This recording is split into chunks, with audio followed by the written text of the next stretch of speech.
And yes, you all, we still gonna be using the Ambition Ninja. Okay, everybody, so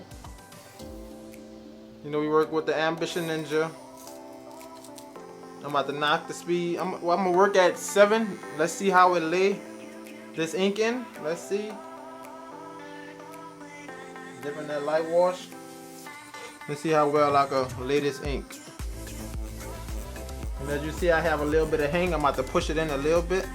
I'm just trying it out. Ooh, I think it's looking good. I'm about to push the needle in a little bit. Had it hanging out, nice amount. And this is just the shadows on the collar. And for those that's not used to working at a little faster pace, like right now, this machine at 7, it really moves pretty fast. Some machines will move a lot slower, but that's because this machine packs in a really good punch. So it's knocking that in there. Now let me turn it down to about 6.5. That's what I normally recommend starting with this machine. Let's see how well we do with this, smoothing this out. Some people I know work low as 5. I didn't even try it with that last anime piece working low as 5 volts. It takes some patience, and anything you're doing is you're gonna take some patience. So just be patient, y'all. Keep pushing it, keep pushing it. And no lie, this ink is going in this pretty well. And no lie, I just want to slow it down even more just to really, take my time with it. Really like how it's going in there. And like I said, with this machine, I believe it's at 3.8 stroke. Not too sure. I never really opened the machine up, but I'm also going to try the 4.0 stroke that comes with it. Because this 3.8 is good. I know that 4.0 really packs a punch. And once I do this side, I'm gonna drop it down again to 5.5 and see how slow I really would have to go to really get that smooth in there. And somebody asked me before when you should use skin breaks and when you shouldn't use skin breaks. So for example, I'm kind of using it right now with this collar. As you see those light spots, I'm adding a shadow in the front, but I'm leaving the light to hit the edge of the collar. Add the shadows and still leave the light to hit it. And that's when you should add skin breaks, so you could tell that look like a round collar. By that light hitting it, if I would have shaded all that in, it would have looked flat. So that just give it like, 3-dimensional look. Show that it is a curved object and it's not just flat. And that light help it pop out. So you gotta use your skin breaks. If you don't really use skin breaks, make sure you're using contrast. Because I could have did this collar way darker, but this is a light collar, real light. So I ain't about to add no dark and then add super light. So let's just use your skin breaks. Finish the rest of this collar up.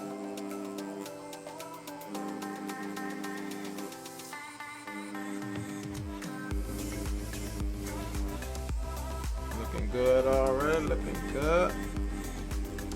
Y'all know this was supposed to be mainly all color, but since I had got this ink and the color of the collar is basically look like a little orangish, not orange but like a yellowish. If you all ever seen anime or watched Naruto, y'all see the color is collar.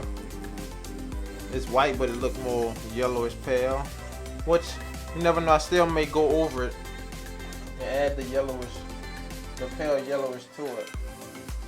So alright, now y'all, I done did this side. I gotta go back in there and darken that up. But before I do that, I'm gonna drop down to 5.5 on this side and see how well this works. Okay, still good. And as you all see, we don't have to move that slow either. It's still good.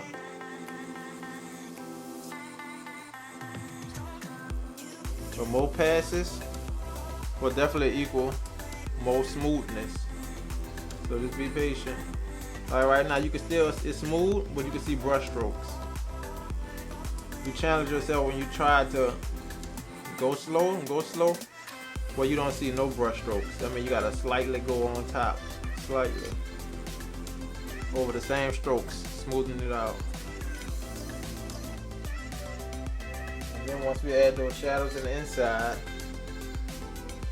y'all definitely will be able to tell that contrast, and that color definitely going to sit out a lot more because now you are contrasting it with a dark shadow.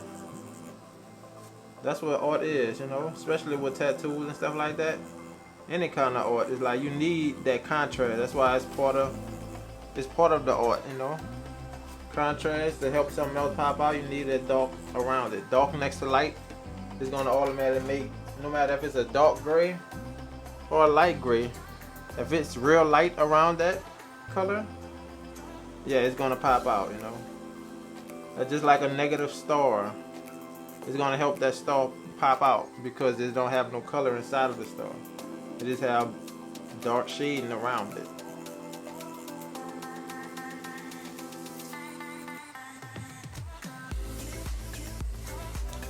Alright, you all can see that shade in there. You know how well we doing so far, how we looking. That shade on the outside of this. And we still at 5.5. You know, I said, you know, just help it smooth out.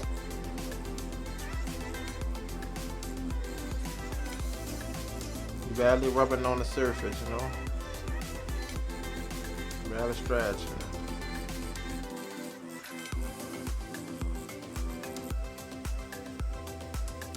Alright, now let me do my darker gray. And you just have to trust in your tones. See, I know this look black, but on real skin, once it heal up, it's just gonna be a darker gray, you know. That's the only adjustment to take with, it's not really an adjustment, but that's the only difference from fake skin and real skin. The texture is different, but you know, it's about the healing process. You know, you gotta prepare for healing. So trust your tones, what you put in the skin, knowing exactly how it's gonna heal up. Because you don't want to put no light tones in the skin that you know gonna heal up too light once it's healed. So, you know, trust your tones, trust the process, and you all gonna get there, you know, y'all gonna get there.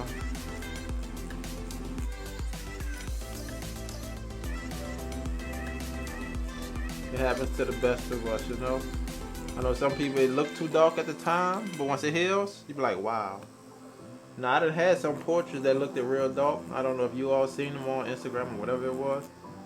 But the heal pictures, when it hit, like, that might heal really smooth and light, exactly the skin tone I was going for.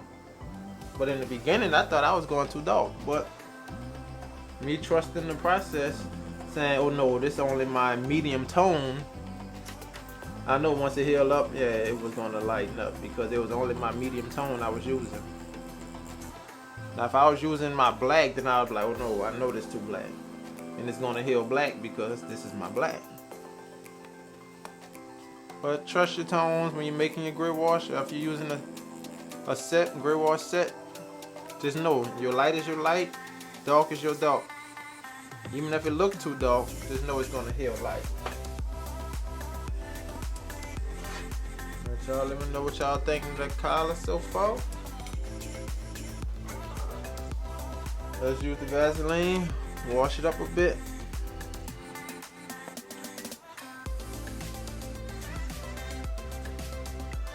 You know how we clean that fake skin. Dry paper towel, wipe it off. And I'm also thinking about getting to some base colors with you all, which is the blue and the orange. So let's get that done.